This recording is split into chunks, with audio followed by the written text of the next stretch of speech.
Jaya Kunja Bihari.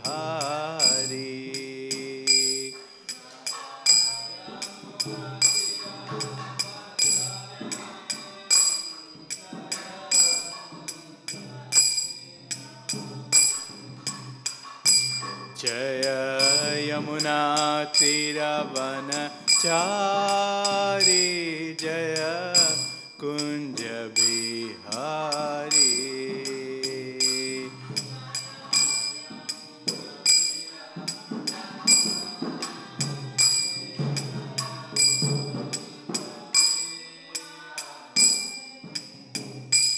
Jaya Radha Madhava Jaya Kunja Bihari.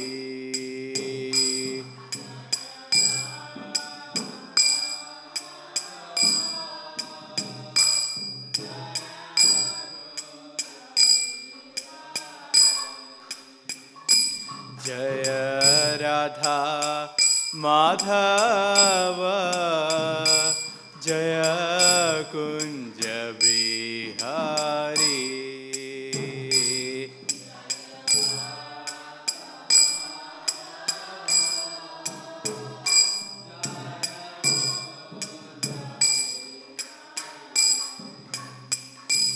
Hare Krishna, Hare Krishna, Krishna Krishna, Hare Hare, Hare Rama, Hare Rama, Rama Rama, Hare Hare.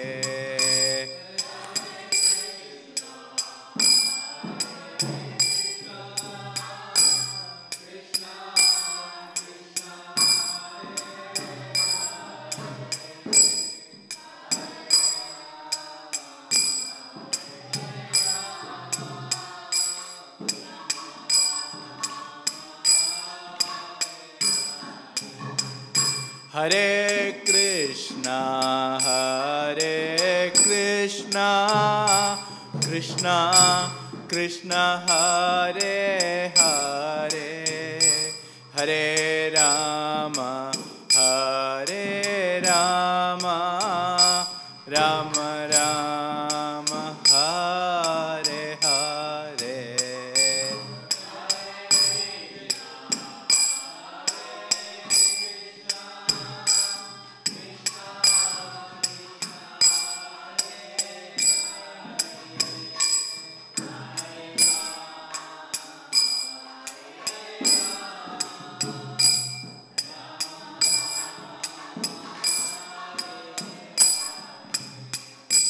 Hare Krishna, Hare Krishna, Krishna Krishna, Hare Hare, Hare Rama, Hare Rama, Rama Rama, Hare Hare.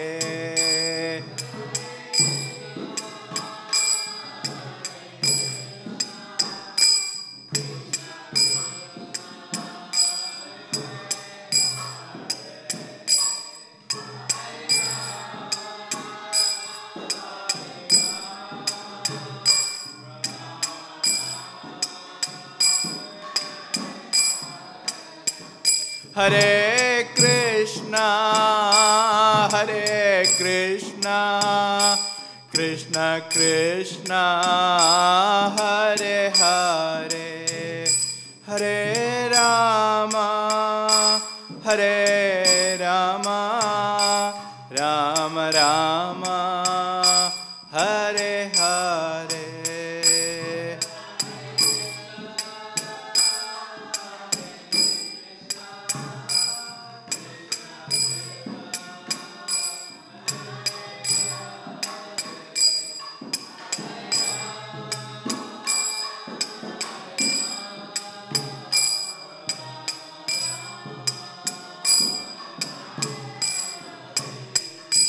Jaya Prabhupada, Jaya Prabhupada, Jaya Prabhupada, Jaya Prabhupada.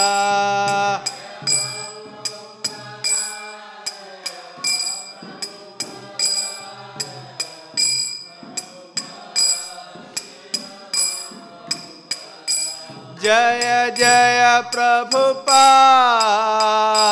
Prabhupada, Prabhupada, Jai Jai Prabhupada.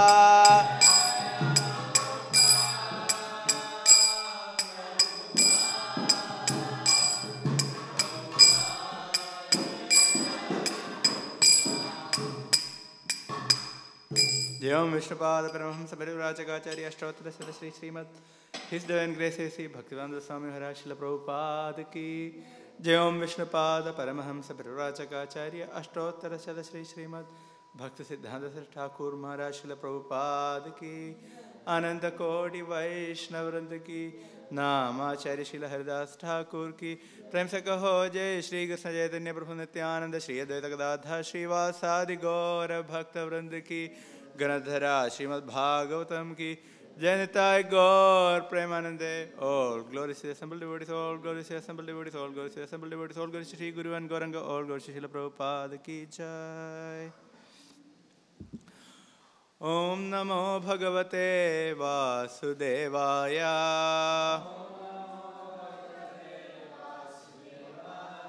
Om Namo Bhagavate Vasudevaya. Om Namo Bhagavate Vasudevaya. We are reading from Śrīmad Bhāgavatam, Canto 4, Chapter 21, entitled Instructions by Maharaj Prithu, verse number 6 and 7.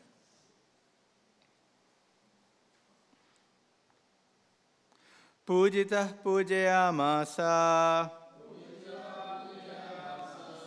Tattatra Mahayashaha Pauranjana Padam Stam Stan Prita Priyavara Pradaha Pujitah Pujayamasa Tattatra Mahayashaha Pauranjanapadam Stam Stan Prita Priyavara Pradaha Pujitah Pujayamasa Tattatra Mahayashaha Pauranjanapadam Stam Stan Prita Priyavara Pradaha Pujita Pujayamasa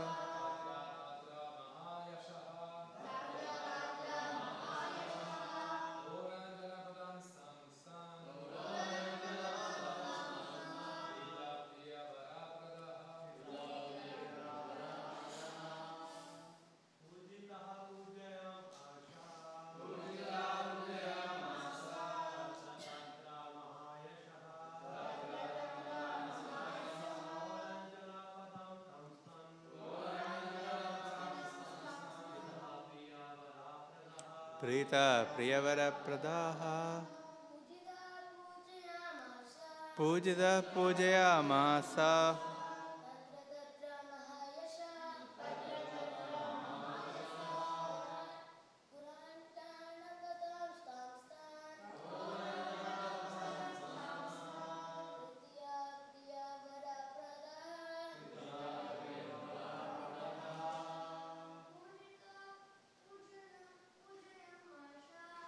Pujita Pujayamasa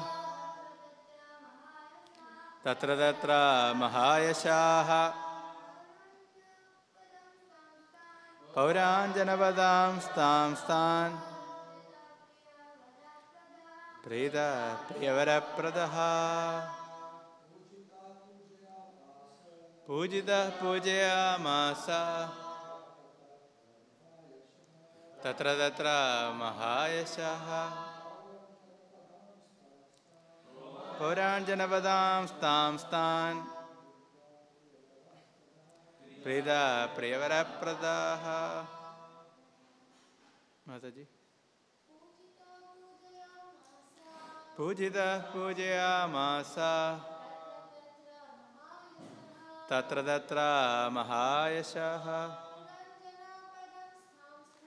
Pauranjanavadam stam stan. Prita priyavarapradaha.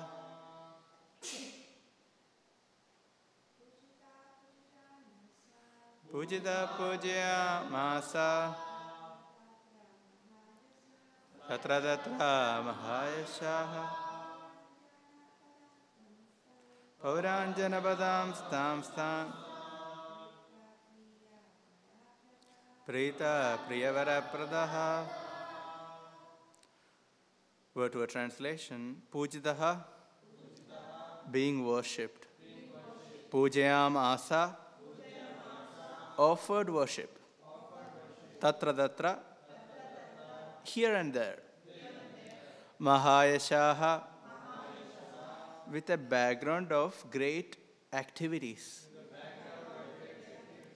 Pauran, the noble men of the city. Jana Padan, common citizens. Tan Tan, in that way. Pritaha, being satisfied. Priyavara Pradaha, was ready to offer them all benediction. Translation. Both the important citizens and the common citizens welcomed the king very heartily, and he also bestowed upon them their desired blessings. Purport by His Divine Grace A.C. Bhaktivedanta Swami Srila Prabhupada. Srila Prabhupada ki. A responsible king was always approachable by his citizens. Generally, the citizens, great and common, all had an inspiration to see the king and take benediction from him. The king knew this, and therefore, whenever he met the citizens, he immediately fulfilled their desires or mitigated their grievances. In such dealings, a responsible monarchy is better than a so-called democratic government, in which no one is responsible to mitigate the grievances of the citizens who are unable to personally meet the supreme executive head. In a responsible monarchy, the citizens had no grievances against the government. And even if they had, they could approach the king directly for immediate satisfaction. Verse 7. Saeva madinya anavadya cheshtita karmani bhuyamsi mahan mahatama kurvan shashashwani mandalam yashaha spitam nidhaya ruruhe parampadam. King Prithu was greater than the greatest soul and was therefore worshipable by everyone. He performed many glorious activities in ruling over the surface of the world and was always magnanimous. After achieving such great success and a reputation which spread throughout the universe, he at last obtained the lotus feet of the Supreme Personality of Godhead. Purport: a responsible king or chief executive has many responsible duties to attend to in ruling over the citizens. The most important duty of the monarch or the government is to perform various sacrifices as enjoined in the Vedic literature. The next duty of the king is to see that every citizen executes the prescribed duties for his particular community. It is the king's duty to see that everyone perfectly executes the duties prescribed for the Varna and Ashram divisions of society. Besides that, as exemplified by King Prithu, he must develop the earth for the greatest possible production of food, grains. There are different types of great personalities. Some are positive great personalities, some comparative, and some superlative. But King Prithu exceeded all of them. He is therefore described here as Mahattamaha, greater than the greatest. Maharaj Prithu was a Kshatriya and he discharged his Kshatriya duties perfectly.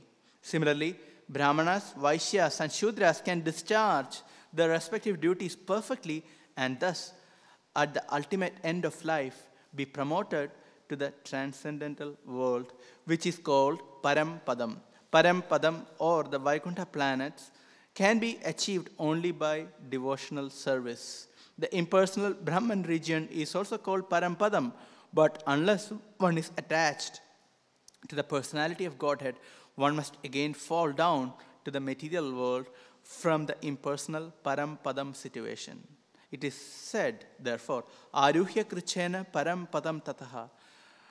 The impersonalists endeavor very strenuously to achieve the Parampadam or impersonal Brahmajyoti, but unfortunately, being bereft of a relationship with the Supreme Personality of Godhead, they come down again to the material world.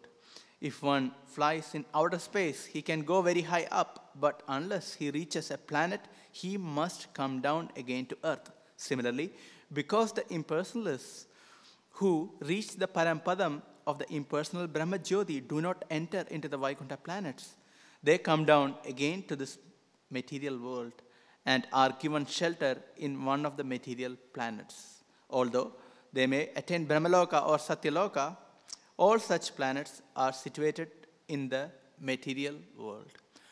Om Jnanatimirantasya Jnananjana Shalakaya Chakshurunmilitam Yena Tasmai Shri Gurave Namaha Shri Chaitanya Manobhishtam Sthapitam Yena Bhutale Swayam Rupa Kadamahyam Dadati Swapadantikam Jai Shri Krishna Chaitanya Prabhu Nityananda Shri Advaita Gadadhar Shri Vasadi Gaura Bhaktavranda Hare Krishna Krishna Krishna Hare Hare Hare Rama Rama Rama Hare Hare. Hare Krishna. Here we can see how wonderfully the citizens are welcoming Maharaj Prithu and the loving exchanges between the king and his subjects. How they are strikingly different from the modern era. Here we can see there is a one-on-one, personal, loving relationship exists between the citizens and the king. And here Srila Prabhupada makes a point that because of this reason, because of the reason that the citizens can approach personally the king, and king has the capacity to fulfill their desires and to mitigate their grievances, such a system of monarchy is far superior than the current democracy. So that is the essential point that we can see here in this purport. When we talk about monarchy, it has a negative connotation in the current dictionary. No one wants to hear there is a monarchy, and we do support monarchy. One reason is we do equate monarchy to a kind of dictatorship or a totalitarian rule. However, there is a difference between dictatorship and monarchy. The key difference is that in a totalitarian rule, no one can check the power of the ruler. Whatever he wishes, he can do. Whatever he desires, he can do. However, in the Vedic monarchy, there are Brahmanas who have actually more control than the monarch himself.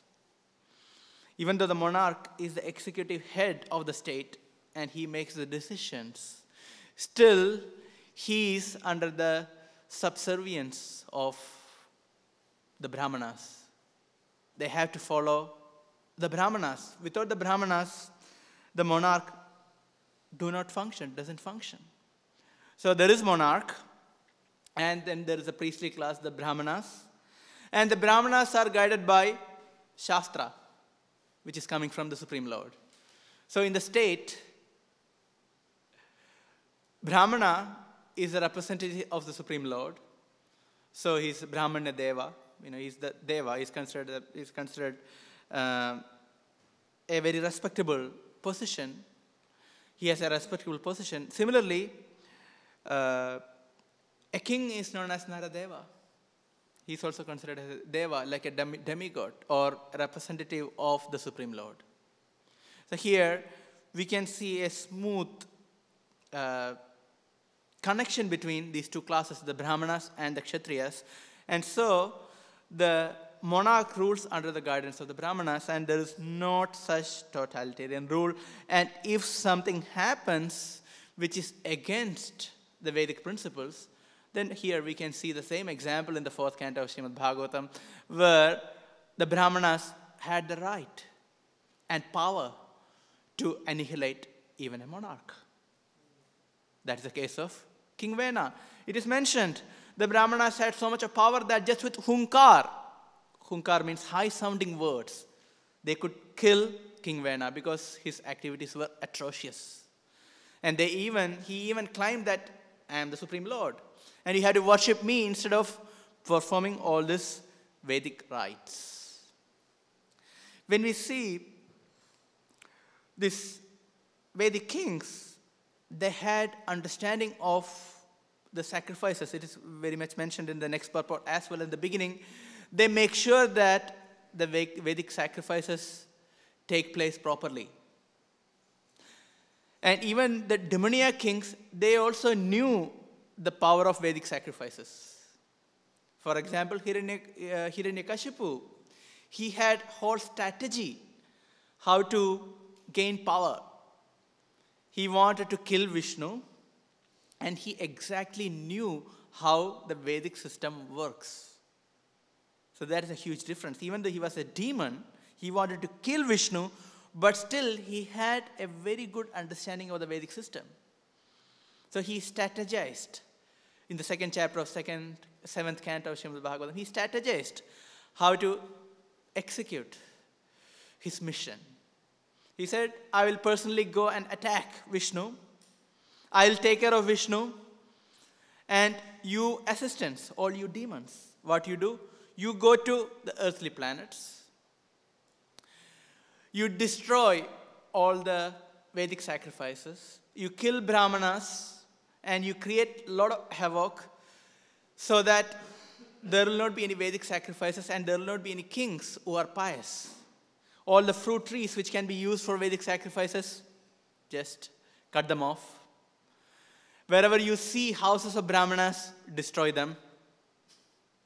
And never allow any Vedic sacrifices to be performed.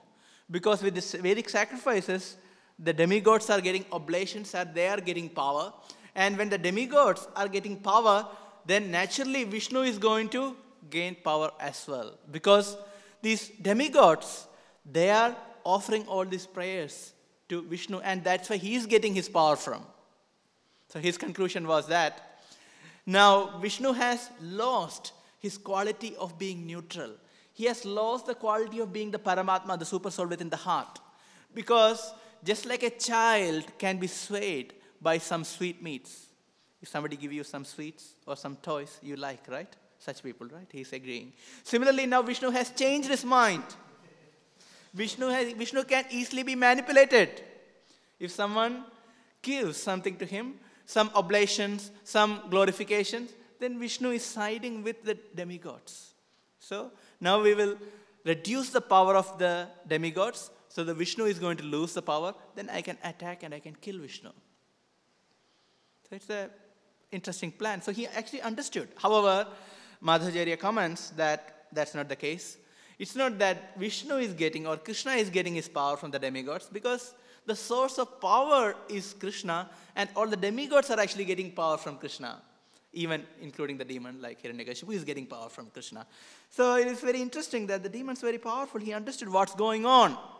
And the modern time demons, they don't have that intelligence. Even though they are performing all demoniac activities, and many times they don't support any Vedic sacrifices at all. It's a fact everywhere.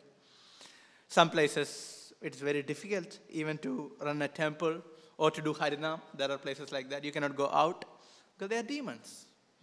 Go to China. Can you do Harinam in China? Probably not directly. No, you can't. Because they are demons and they don't know the Vedic system. They don't know how to be a real demon. If they know to be a real demon, they know the Vedic system. They don't know, unfortunately. So even to enjoy materially, one should know the Vedic system. This is the point. If you want to be a materialist who wants to enjoy for a prolonged time, one need to know Vedic system. So that's why demons took the right activities, and even the karmakandis, they took the right activities. We often criticize karmakandis very heavily in Bhagavatam, right? If you read Bhagavad Gita, if you read Bhagavatam, we criticize karmakandis. Krishna, in the 3rd chapter, he glorifies karmakanda to some degree. You perform sacrifices to the demigods, and then in return, they are going to provide with whatever we need. So there is an exchange, a reciprocal relationship between us and the demigods right from the beginning of the creation. So you, evam pravartitam chakram, and if you don't perform this, then you are condemned. So on one level, Krishna is encouraging karmakanda activities, and later he criticizes.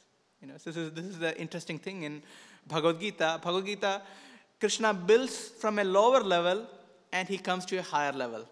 So in that way, he presents contrasting statements. And if we don't have a commentary like that of Srila Prabhupada's, it's impossible to understand Bhagavad Gita. I went to Kerala last year, where I'm from, and a devotee preacher was mentioning to me, Krishna is glorifying karmakanda activities and demigod worship.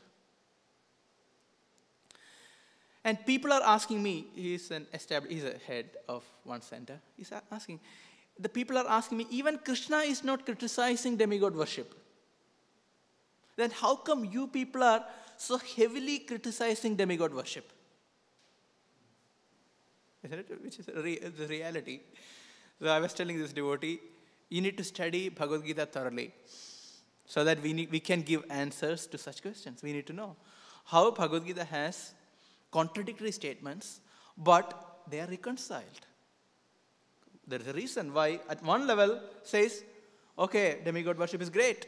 We get material benefits by worshipping demigods. And next he says he criticizes. He criticizes most of the Vedic literature. Right? He says, Traigunya Vishaya Veda, Nishtraigunyo Bhavarjuna. He criticizes. Because if the content of the Vedas which are dealing with demigod worship and the karmakanda Vedic sacrifices, that need to be rejected if you want to come to the transcendental platform. So Krishna's presentation of Bhagavad Gita is to come to the highest platform, not just to get stuck in a lower rung of the ladder. So here, again, they knew how to set the system. And compare the current system, who are the leaders and who they get guidance from. Everyone knows that. Current leaders, current executive heads of the society, maybe prime minister or president, they are being controlled by financiers and businessmen.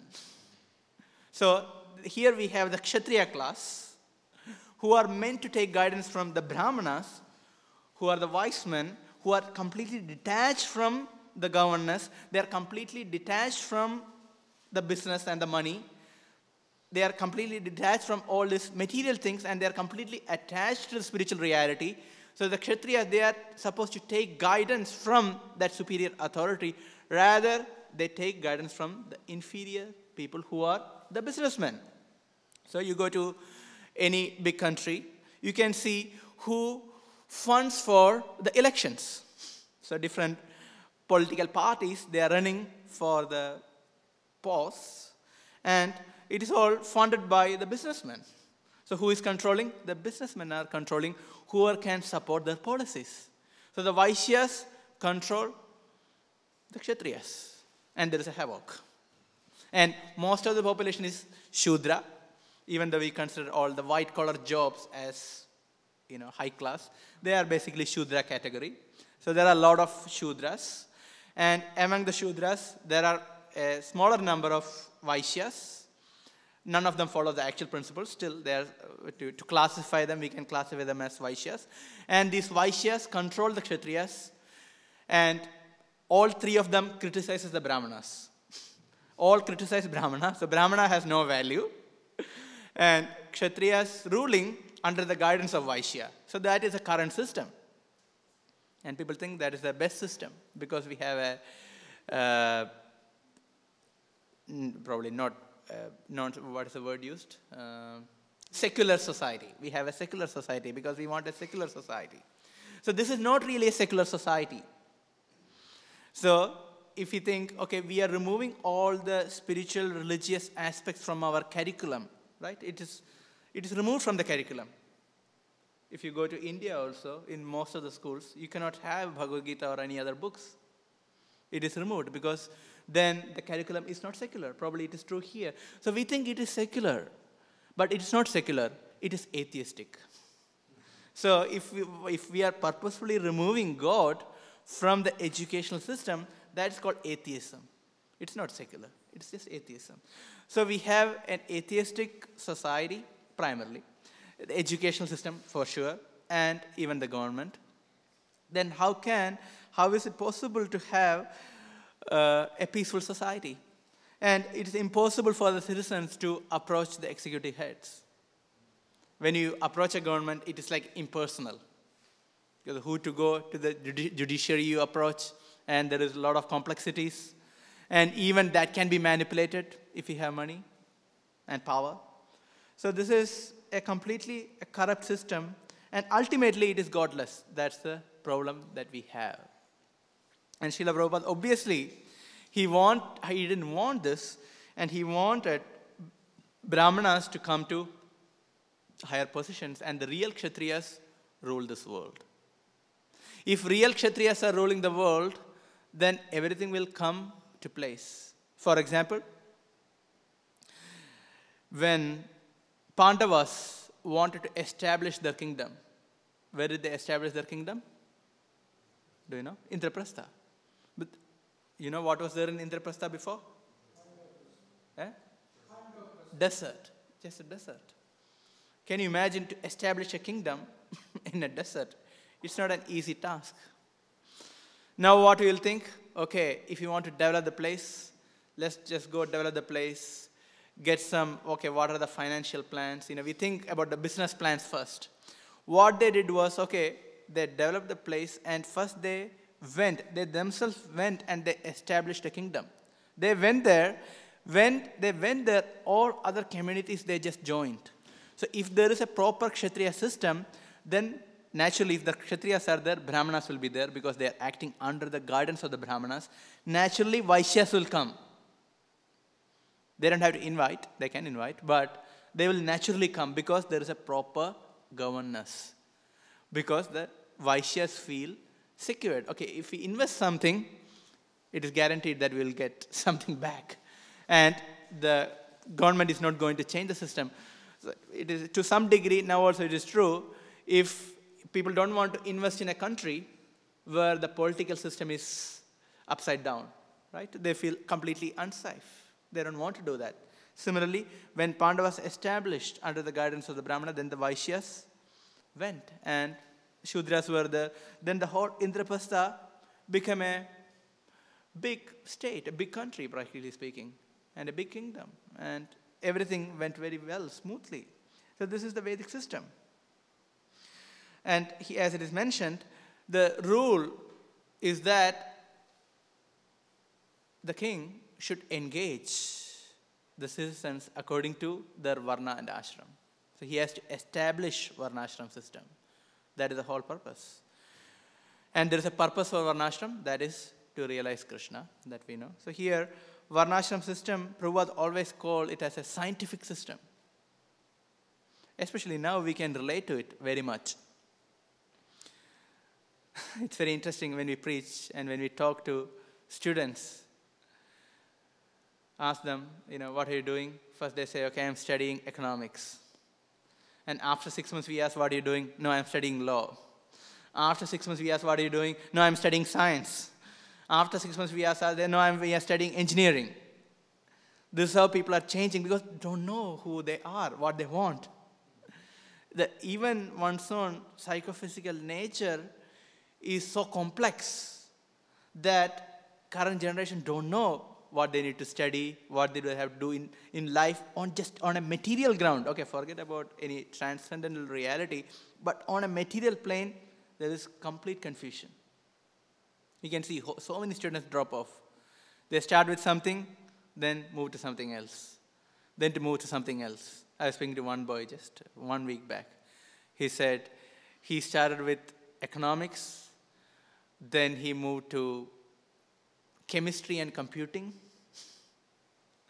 Then now he's doing some research in one area of chemistry. So, change. We can see that. So here, it is completely opposite. The reason is, this is the age of Kali Yuga. In Kali Yuga, it's very difficult. Kali Yuga means confusion. There is no pure Shudra, there is no pure Vaishya, there is no pure Kshatriya, there is no pure Brahmana. What do we have? Mixed up. We have mixed up people. So if we ask ourselves, are you a Brahmana? Maybe a little bit Brahmana. Maybe Lord Kshatriya. Maybe Lord Vaishya. The mix we can see. We have the Brahmanical qualities, maybe to smaller portion. Maybe to some higher degree, Kshatriya. Maybe for some people, some Vaishya qualities. But we all have a lot of Shudra qualities. It's reality, ignorance. Shudra qualities, ignorance, predominantly in ignorance. Kalo Shudra Sambhava. Kalo Shudra Sambhava. People are, I am a Brahmana, I am this, I am that. Vedic scripture says, Kalo Shudra Sambhava. Kali Yuga, everyone is a Shudra. Even it's mentioned, Janmana Jayade Shudra. Right, Janmana Jayade Shudra. By birth, everyone is a Shudra. Samskarat Bhavet Dvija. Vedapadhat Bhavet Vipraha Brahma Janati Iti Brahmana. So there is qualification. The first is, everyone is born as a Shudra. Then Samskarat Bhavet Dvija. Samskara, the Vedic rites have to be performed. Starting from Garbhadhana Samskara, even before impregnation. The Vedic rites start from before impregnation. According to Vedic standard, if Garbhadhana Samskara is not performed, then the child born is called a Shudra. So can you think about how much care is, how much thought is gone to produce a soul into this world?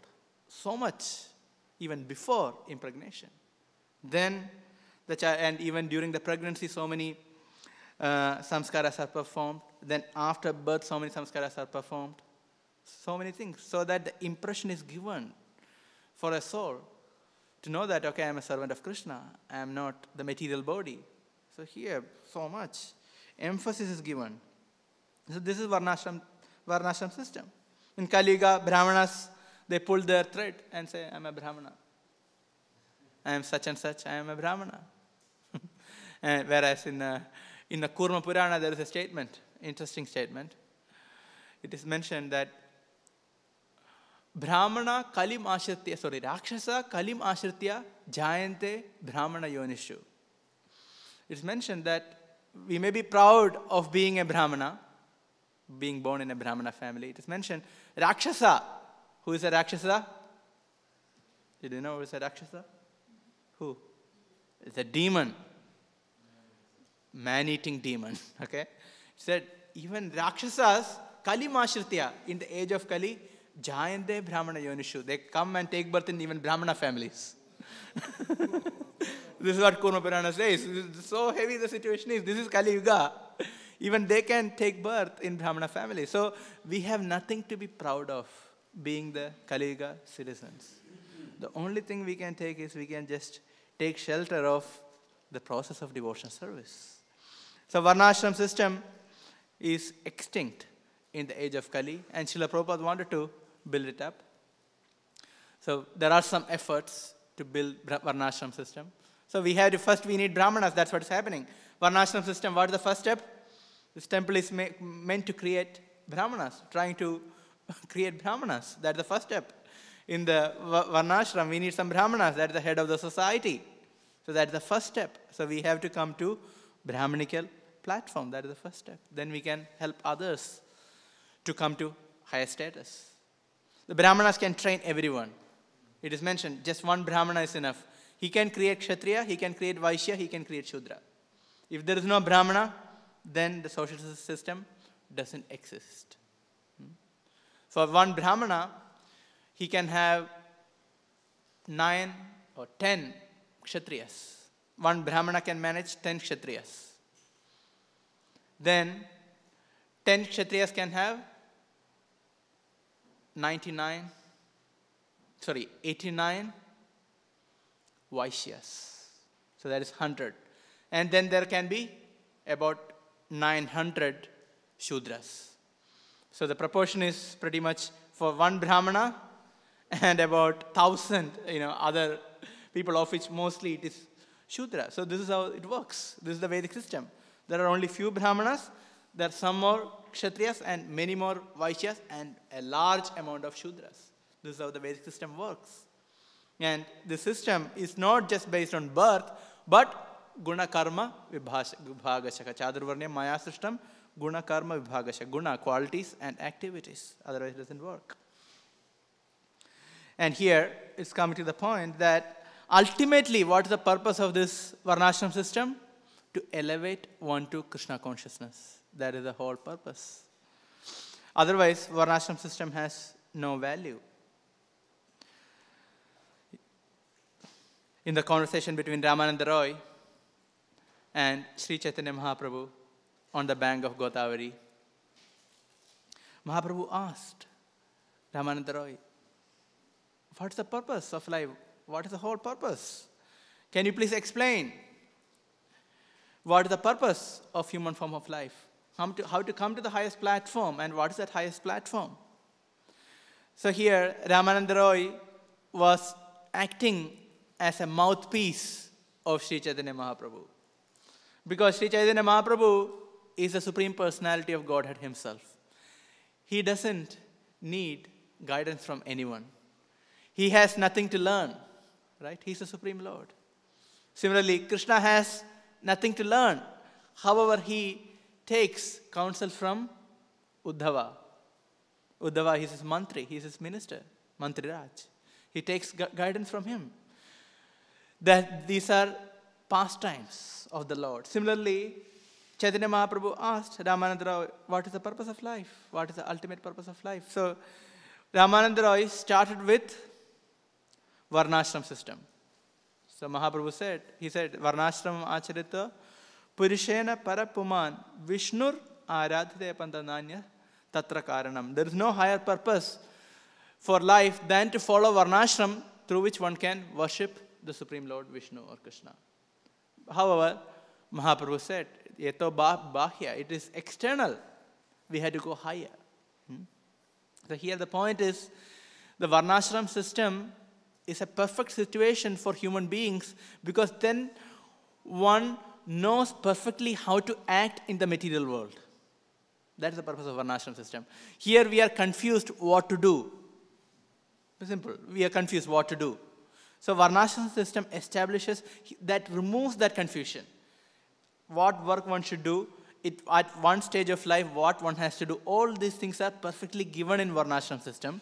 And however, he tried to emphasize, Ramananda Roy tried to emphasize simply following Varnashram system. That's why Mahaprabhu rejected. So it doesn't mean that we had to reject Varnashram system. So we are in different ashrams. I'm a Brahmachari, there are Grihasthas. Vanaprastha, Sannyasi. So this is Varnashram system in play even in this temple. So there is a purpose so that materially we are not agitated. We can easily come to the mode of goodness. And after getting this, the real purpose is performing spiritual activity, Krishna consciousness. That's what is bringing us to the spiritual platform. That's why Mahaprabhu rejected. However, it doesn't deny the application of Varnashram system. And one can ultimately come to Krishna consciousness. That's the whole idea. Here, Parampadam is used. And Parampadam refers to both. One is the Vaikuntha Loka, the supreme abode, or Goloka Vrindavan, Krishna's abode.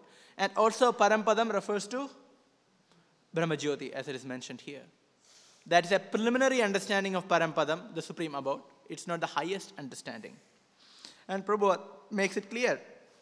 Even if one attains Brahmajyoti, still one has to come to the material world.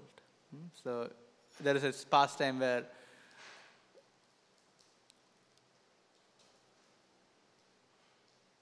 a devotee was giving lecture, and Srila Prabhupada wasn't there. Prabhupada was in the temple, but Prabhupada instructed one devotee to give a lecture. And I think it was His Grace Bhujan Prabhu. So he gave a lecture. It was in America. And then the question came, if one attains Brahmajyoti or the impersonal Brahmajyoti, then whether one would come back to this material world or can one stay there forever? So there was this question and there was no conclusive answers. It became just like a discussion without an end. And all the devotees after the class went to Srila Prabhupada and asked, what will happen for a person who attains impersonal Brahmajyoti? Can he stay there? Prabhupada thought for a while. He didn't speak for some time. He thought for a while and he said, he must come back to this material world because there is no shelter. We can see that a very consistent teaching here is mentioned here, that even though an impersonalist, the true impersonalist, goes to the Brahmajyoti, still he has to come back, referring to 10th canto of Śrīmad Bhāgavatam, the 2nd chapter, prayers by the demigod. Aruhya krichena param padam tata padantyato anadrita yushmadanghraya. So this is talking about real impersonalist. Again, bringing it to the context of the current world, there are no real impersonalists in this world. There are no real impersonalists. There are no real Mayavadis. Are there real Mayavadis? Not really. They are known as confused people. There are no real Mayavadis. They are just confused people. Our Mayavadis, they talk everything. I have actually heard lectures because one time I was in India and one of my relatives, he insisted me, morning 6 o'clock there is this TV show. There is going to be a Bhagavatam presentation by such and such Swami. So you must come and listen. I said, really? Do I have to? He said, yeah, definitely you have to. I listened to that lecture every day. So I went, I sat in front of the television. He started speculating in all different ways. He doesn't know really what he's speaking about. For example, he told, can you see my hand? How many fingers are there? 5 fingers, right? Krishna, Ganesh, Kartikeya, Durga, Shiva, they are all different demigods. They are all different gods. They are all ultimately one. Can you see all these fingers are ultimately one because they are part of the hand. In the same way, everything is under the broad umbrella of the impersonal Brahman. Everything is one. Next. Okay, this is one statement.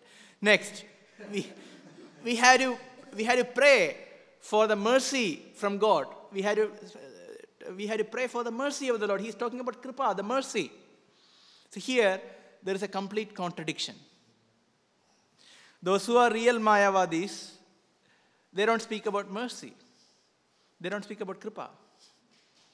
Because ultimately, if they are Mayavadis, the impersonal Brahman doesn't have any other energies. There is no other energy. There is only Brahman. So their explanation of Sarvam Khalvidan Brahman, the Upanishadic statement, is that everything is Brahman. Even we think that I am in Maya, that is just an illusion. Actually, we are Brahman. Now we are forgotten, but we are actually God. That is their conclusion.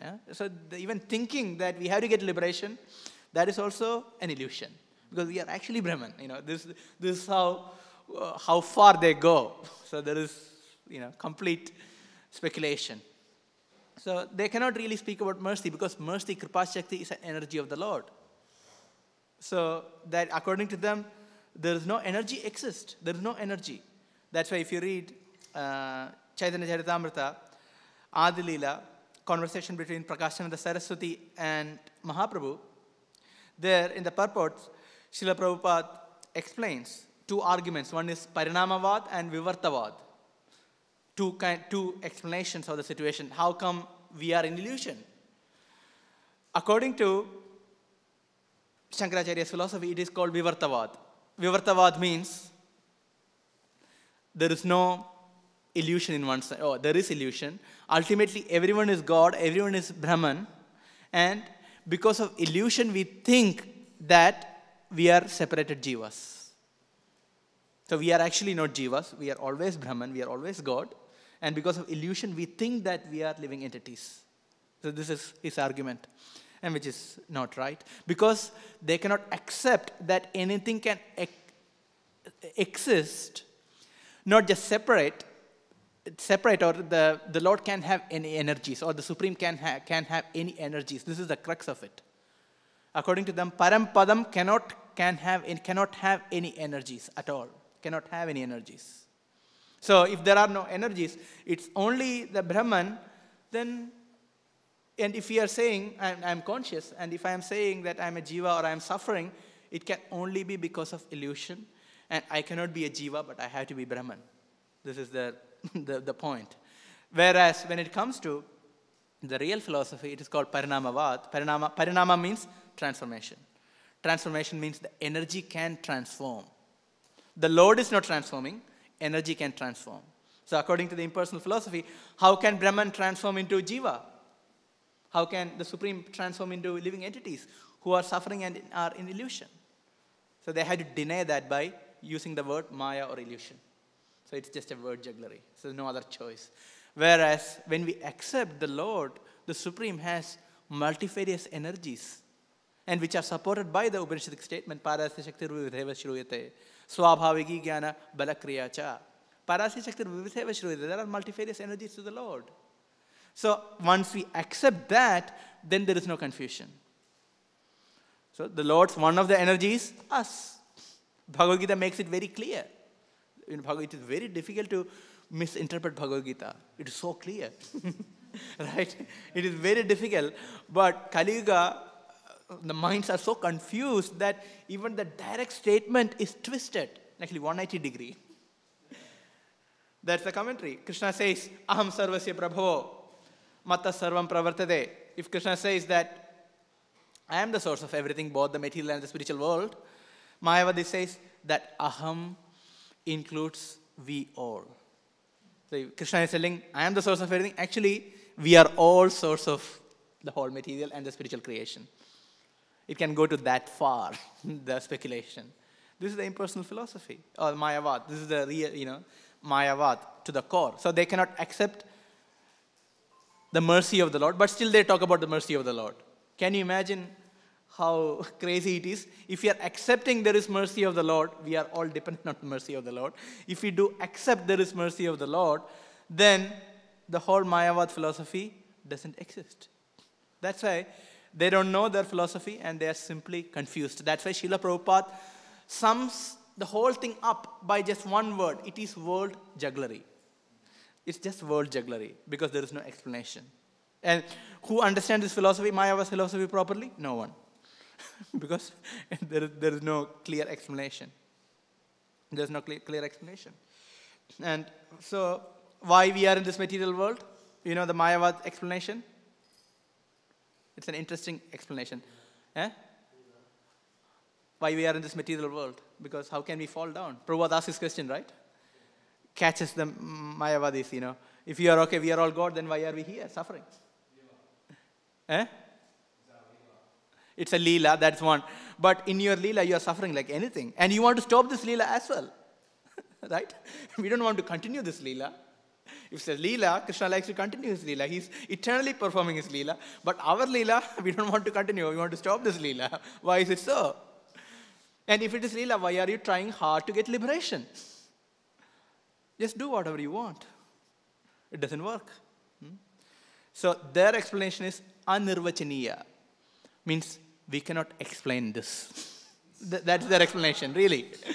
The followers of Shankaracharya, they actually, that is a conclusion. I have spoken to many people. They will, take a pause and, they sit as if they're, like straight, and they say, it is unirvachaniya, as if they're explaining. The explanation is there's no explanation. Nirvachaniya means that can be defined, that can be explained. Unirvachaniya means it cannot be explained. It's just like devotees. If you don't know the answer to some questions, we say it is achintya. We also use that technique sometimes. Some things are achintya, which is beyond explanation, which is true. But we also tell sometimes, this is achintya. So similarly, for them, when it comes to this point, that is the conclusion. That is their final word, anirvachaniya. Don't ask these questions. All the sages, they have concluded. We cannot explain this. So please keep quiet. So this is the Mayavadis who are completely confused. So when we speak to Mayavadis, if somebody is preaching Mayavas too much, and if they are completely caught up in their head, we can try to present some arguments. And if we clear that they are not accepting, then better thing is not to argue. Srila Prabhupada said, if they are arguing too much, what to do? Do you know what to do? Don't know? Exactly. Open the mouth, halwa inside the mouth. Because at least sometime they will be quiet. And everyone will be saved because they don't have to hear nonsense. They will be saved and others will also be saved. So feed them prasadam. Simple. Now I have gone through heavy arguments with Mayavadis. Really cut to cut, ferocious, just want to somehow or other, capture them. Then later I realized there's no point, waste of time. Heated arguments, especially when you come to Krishna consciousness, and especially when we understand this philosophy, we want to really prove that we are right. That's the beginning of Krishna consciousness. So I used to argue, I used to even argue with my father. Okay, that's an interesting, father used to tell this and that. I used to argue, and then I used to realize even I can't sleep during the night because the mind is so agitated and can't chant my rounds properly. Mind is so agitated because of the arguments, because our mind gets affected by this kind of arguments. Later I realized there is no need to argue. Rather, be nice with them, give them prasadam. When they are ready, take them to Holy Dham. That works. Whoever argues whatever they say, take them to Vrindavan, Mayapur, it works. And don't argue, be nice to them. I remember, they came with my parents and relatives, they came this time, last year, to Mayapur and Vrindavan. And my parents have come with me to Holy Dham 3 times. I can see it is so powerful. In Holy Dham, we don't have to preach. That's a very interesting thing. We don't have to preach. Dham will preach. So powerful. I took my aunt and 2 of them. One is 84, pretty old. All are sick people, all are sick. A bunch of sick people. And so difficult. And I am completely focused how to look after them all the time, I'm not absorbed in the dham, I'm absorbed in them, how to look after them, how to this, that, all different, lot of complexities. Then I was in Mayapur. They came for Mangalarati. After seeing Mangalarati, my father, he didn't want to tell me. He told, Seva Bhagavan Prabhu was there, he told him, seeing, when I entered the temple room, early morning, I attended Mangalarati, he said, I was just crying. He said, I was crying because I could see that here there are many Western people and other people, local people as well. But here we have a lot of people who are worshipping God without material motivation. Early in this morning, they have assembled worshipping God not just to pray, to give me this, give me the other thing. They are coming just to glorify Krishna. Just thinking that, I can't check my emotions. Can you imagine? Just seeing, we don't have to preach anything. And my aunt, who was 84, she is coming and giving me the commentary, See these Western ladies, they are wearing sari. They have the small baby on their shoulder. They're carrying. They both are paying obeisances. Seeing this, I am thinking, what are we doing here? How to chant Hare Krishna? Give me, where is my beats?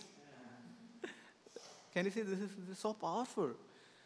And they all started, straight away, they started chanting 16 rounds. Because they couldn't help seeing this, what's really going on. And Prabhupada, they were so amazed by Prabhupada. Many times they think that actually Prabhupada is there. When you go to temple, I really thought somebody is sitting there, And they could understand how such a they could see there is a transformation in this world. And they are so impressed with that transformation. But this is so powerful. My aunt, because these people, they are pious people. Whole life they have gone to temple. They have done different kinds of pujas, given money, whole life. And now she's in 84. And I used to tell my aunt, in our temple, morning we offer this, morning, lunch we offer, there is so much prasadam, so many varieties. So she used to think, we are all into sense gratification. And we are just boasting, like we have this, we have that. Actually, she was thinking like that. We are just showing off, we can offer this, we can offer that. Then I took her to Radha Damodar temple. And Radha Damodar temple, we were waiting. And a lot of people, and I pushed her, she was right in the front. And they opened the curtain, and that was a special offering day. So in front of the Lord, there were so many varieties of bhoga for the Lord. So the whole altar was full of bhoga. Bhoga means unoffered food. Bhoga means unoffered food for the pleasure of the Lord. So before becoming prasadam, it's called bhoga. So many varieties of bhoga. And seeing that, her heart completely melted. And she gave, when the pujari came, she gave whatever money she had, she gave all the money to him. And he gave a special garland and everything. And I was thinking, what's happening? What happened to her? Because I was standing behind her, she will not just, old lady, she won't give all the money to a pujari. I was thinking, what's happening? Then she came back and then she told me, now I understand. When you told in your temple there are so many bhoga is offered to the Lord. Now I understand. This is out of love, the desire to give something. Then she understood what is bhakti. She got a glimpse of bhakti. Can you see? This is just these kind of things. Many times, preaching is not just giving a lecture. Preaching is when we actually see devotion in the devotees. When we see those examples, that actually transforms the heart. That really transforms the heart. When we see really these people are for real, we are really doing it to please Krishna. When we see that, then definitely there will be a transformation. That is guaranteed. Of course, we give philosophy, but when we show our example, we really want to please Krishna, that actually attracts everyone. And because this is working on the platform of the heart or the level of the soul, then the soul has to get attracted. It is not intellectual, it's not just sentiments, but it is on the deepest level. That is the real transformation. So preaching means, yes, we have to take all different approaches. We have to speak, we have to hear, of course. And at the same time, we need to show the right examples. That makes the whole difference. Then we see, yes, these people are so amazing, these devotees are. Even just devotees performing services nicely, it has a profound impact. Devotees see how nicely they are doing. It transforms. We see any service, just cleaning, somebody's cleaning very nicely and somebody's watching, we see, so much of devotion is there. In Chaitanya Charitamrita, we can see such examples. For example, Raghava Pandit. Raghava Pandit, he wanted to offer coconuts to Mahaprabhu, right? Tender coconuts. And he was carrying, he saw, because there was a low roof at the entrance. The entrance there was it's like a porch or whatever, and there is a roof there. And the person who was carrying the tender coconuts from a far distance, so he organized to get the tender coconuts from a very far distance, even though it was available locally, because he wanted to get the best. And when the servant was carrying a basket full of tender coconuts, when some of them touched the roof, Raghava Pandit wanted to throw them. He said, no, we don't want them to be offered to the Lord. He was showing, how much he loves the Supreme Lord. So he's getting into the details to that degree that he didn't want something which is just touched or has been dusty because of some reason. He didn't want to even clean and give. He wanted just straight from the tree and untouched and offer to the Lord. It is not just being a freak, somebody has, obsessive symptoms, disorders are there, very obsessive, I want to be everything clean to a large degree. It's not like that. Because of the love, because of the affection. This is the real bhakti. So bhakti can touch anyone. Bhakti can touch anyone. The devotion can touch anyone. It is just a matter of the degree of the devotion that we manifest. How much we have, that we can give. I was hearing this example where Radhanath Maharaj was giving a talk in one of the impersonal ashram in Varanasi, or Hrishikesh, probably in Hrishikesh. He was explaining the pastime of Kolavecha Sridhar from Chaitanya Charitamrita, his devotion to Chaitanya Mahaprabhu. When this all Mayavadi sannyasis, they are all sannyasis, yogis, they are all sitting erect. You know how the Mayavadis are, very serious. They are not jolly swamis. They are sitting straight and listening, true yogis. But as Maharaj was explaining, people one by one were cracking. When he tells them, they were cracking. Some of them, becoming emotional. Can you see the transformation? This is actually transformation. The heart is touching because of the devotion. When there is a strong element of devotion, it's just like a fire that can melt anything. How hard the heart is, if the fire is very strong. So that's why we have different kinds of fire. So when the fire of devotion is so strong, that can melt anything. This is what we want to aspire for, so that we have actually real bhakti for the Lord. And with that bhakti, we chant Krishna's names. Then chanting becomes so amazing. Then we see Krishna is so amazing. We think about Krishna as an amazing person. That's what we need. Then we can tolerate everything. In this world, there will be problems. Even if you stay with the devotees, still there will be problems.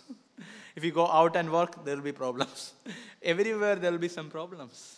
Any service also we will face with problems. But we can tolerate everything. How? When we see that Krishna is an amazing person, I want to serve him, I want to please him. When this desire sprouts in the heart, then we will be able to tolerate everything.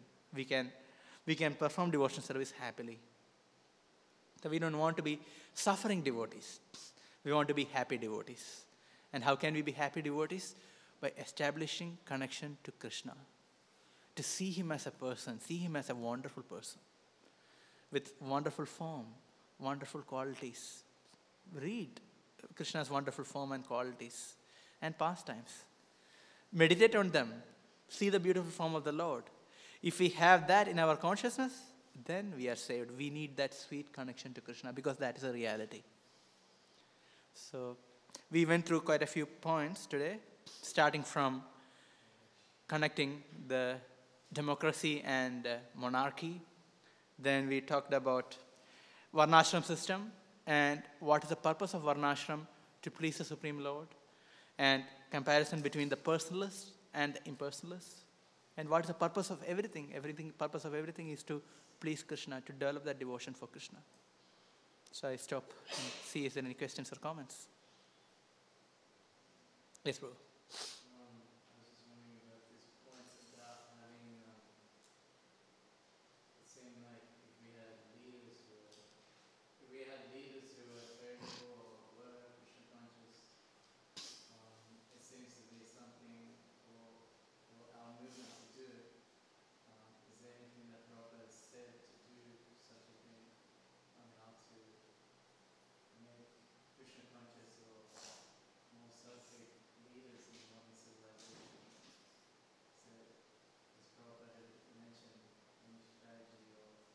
Yeah, Prabhupada wanted to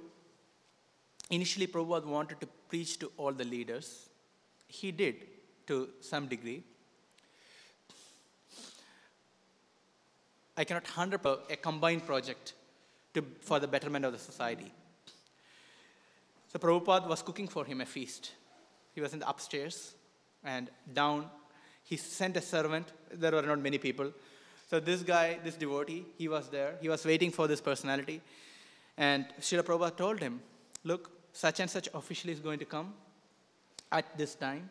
And please greet him and bring him upstairs. I will talk to him and I have a full feast for him. And then we will make a plan. So the government was literally ready to work alongside with Srila Prabhupada. Then this devotee, he came down and he was waiting downstairs. And this gentleman, he's a high official, he came along maybe 15 or half an hour earlier, which is a good thing to happen.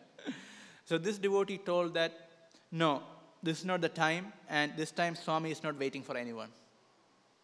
Then this told, I have an appointment, I have spoken to the Swami, I can come, we have a plan.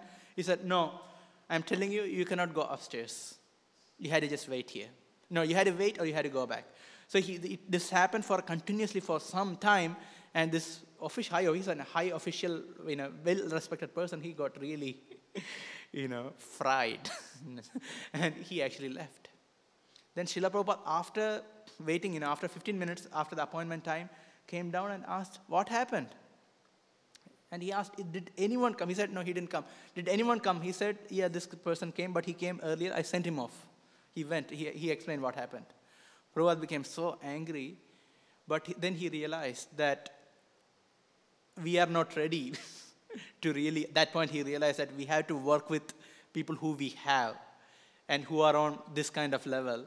We don't have the capacity to work with people who are on a top level at that point. He realized, because these are my devotees at this point, and they are not really ready to act on a higher scale or invite and properly do things. Then he didn't focus so much on working with the high officials at one level, but at the same time, later Prabhupada encouraged. So wherever he goes, devotees managed to get leaders and to influence the leaders to some degree. It did work out to some level. However, currently, we are in a stage where we could influence the leaders. I think, at least in some countries, it is a better situation to influence the leaders through different means. So here, Prabhupada hasn't given a particular strategy. As far as I don't know exactly a particular clear-cut definition, how to approach the leader or what to talk to them, etc. But Prabhupada himself did that. He approached many leaders, and he talked to many leaders as well. Now, if you see, ISKCON leaders are actually trying to meet with and talk to other leaders. Say, for example, here, through interfaith, Bhakta Prabhu is trying to establish connection with many leaders. And is successful to varying degree. At least many of the leaders, they come here to the temple for Janmashtami. The ministers, leader of opposition, different party leaders, they do come here. So which is good. To some degree, we are influencing them. And we may have to go higher. We may have to work more with the government if we want to create a more favorable situation. I heard this lecture from Bhakti Sagar Maharaj. He's actually focusing on that. He is mentioning his whole approach is how can we work with the government. He is a very interesting point that he makes the point that the time of independent work has gone past. We were separatists, practically speaking, which it has its meaning, and there is a purpose. We know why Prabhupada did that, because to establish anything in the pure spirit, we had to be separate. If you do a little bit of that, it's not going to work. So Prabhupada, as a leader, he actually said, yeah, we are a separate group, we are a pure group. Now, having established, and we know what we are doing, and we have leaders and a society of devotees who are well established, now is the time of collaboration. One can think of collaborating with other organizations which are in the similar path. It's not that we have to contaminate ourselves, but it has to be done intelligently so that we don't get contaminated. At the same time, the common mission can be achieved. So interfaith is an example for that. Working with the government on different projects, example for that. So one will have to think. So if you are sincere, if you think, then things can work. So that's the Prabhupada said. Dadami buddhiyogam tam yenamam upayantite. Tesham tadadayuktanam bhajadam pritipurvakam dadami buddhiyogam tvam yena mam upayanti. That is the strategy. If you worship Krishna and if you have sincere desire, then Krishna can give intelligence. So it's not just this is way we had to do. We had to find our way by the mercy of Krishna. Clear? Yes, Mataji.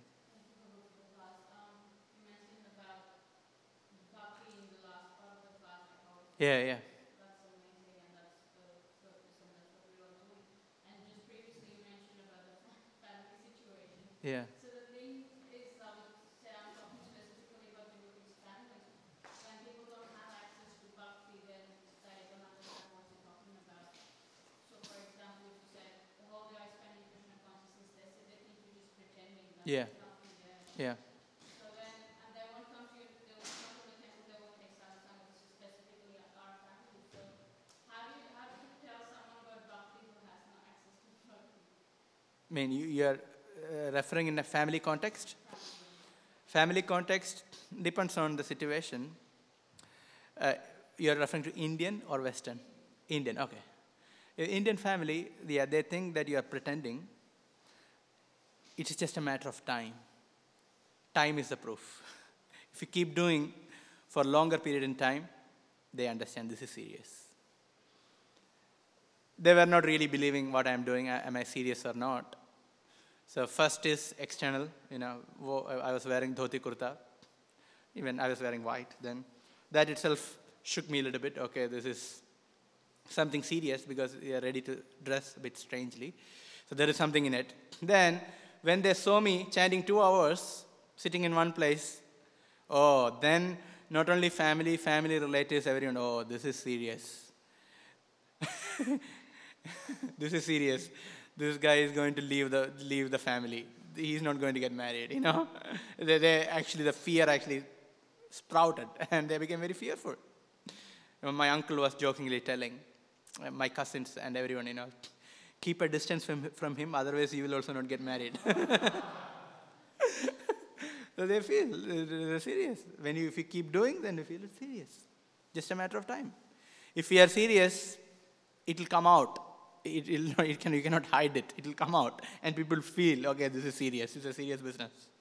Only thing we had to be serious. But for a prolonged time. It's just a matter of time. It's going to work. Even if you don't speak anything, just be what you are, even when you go home. To the degree they can handle, by the way. Some people in 2 hours, they think, this is crazy, they want to throw him somewhere. But give them the dosage as much as they can handle. So I tell if some boys are going to India, new boys who are coming up, don't chant 2 hours in front of them because they will panic. They think this guy has gone, It's become too serious now. He's going to leave the family, he's going to leave us. They will really think like that. So chant in front of them 2 rounds. Encourage them also to chant 2 rounds. Rest of the rounds, hide somewhere. Or get up early in the morning, 2 o'clock, 3 o'clock, you chant. Or go to some park, go somewhere and chant. So we had to expose according to their capacity. That we need to do some intelligence. How much can they handle like that? Otherwise, they will freak out. They will take some immediate measures which are like, will be very difficult for us to handle, Like I remember, who was telling? One devotee in Bombay temple was mentioning. He went to home. He became a Brahmachari. And he went in saffron. He looks very young, thin and, short, thin, very frail body. And father, first he told everything. They were very unhappy. They don't do this, come back, all those stuff. And then he went to the bus station and some gundas came. Thugs. The gundas came. They kidnapped him. From the bus station, they kidnapped him and then took him to his own home. His father arranged a special room for him. And they locked him up.